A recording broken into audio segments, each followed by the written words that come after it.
Éclairée, perspicace. Marie Montpetit. Il y a des journées comme ça qui, à mon avis, sont à marquer d'une pierre blanche dans l'histoire et celle du 14 août, d'après moi, en sera une parce que un juge du Montana aux États-Unis a donné raison à des jeunes pour la première fois de l'histoire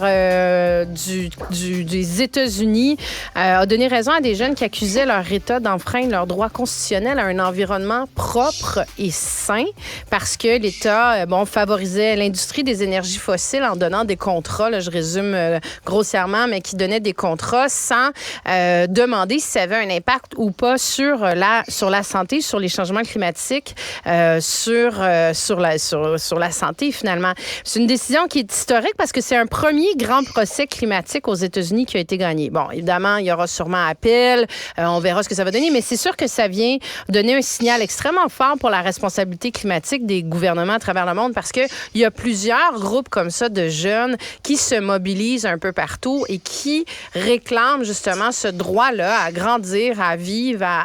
dans un environnement qui est sain. Et les jeunes qui ont gagné ce procès, dans le fond, c'était 16 plénières, là, pour vous donner une petite idée, qui avaient entre 5 et 22 ans et qui, justement, ont fait la démonstration comment les actions du gouvernement avaient des conséquences, entre autres, sur leur santé. Donc, que ce soit au niveau de faire de l'asthme,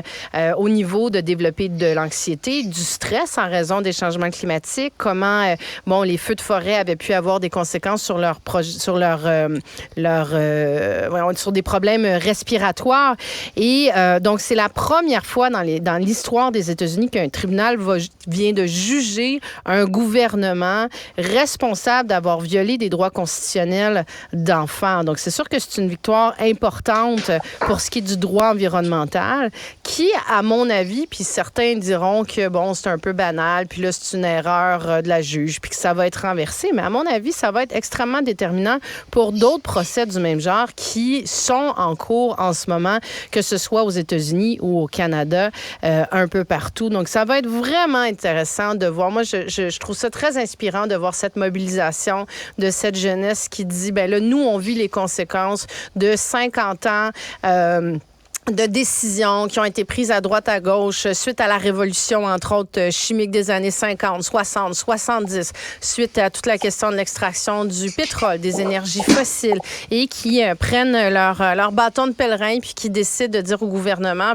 on vous demande par nos pieds, pas seulement par les votes que l'on fait la journée des élections, mais on va beaucoup plus loin que ça, parce que comme on voit que les élections, ce n'est pas suffisant pour porter des gouvernements au pouvoir qui, finalement, font ce qu'ils peuvent. Puis là, en termes qui errent des fois un peu dans les décisions, ces jeunes-là décident d'aller devant les tribunaux pour faire entendre leur voix. Et ça va être, d'après moi, comme je dis, un gros game changer pour la suite des choses.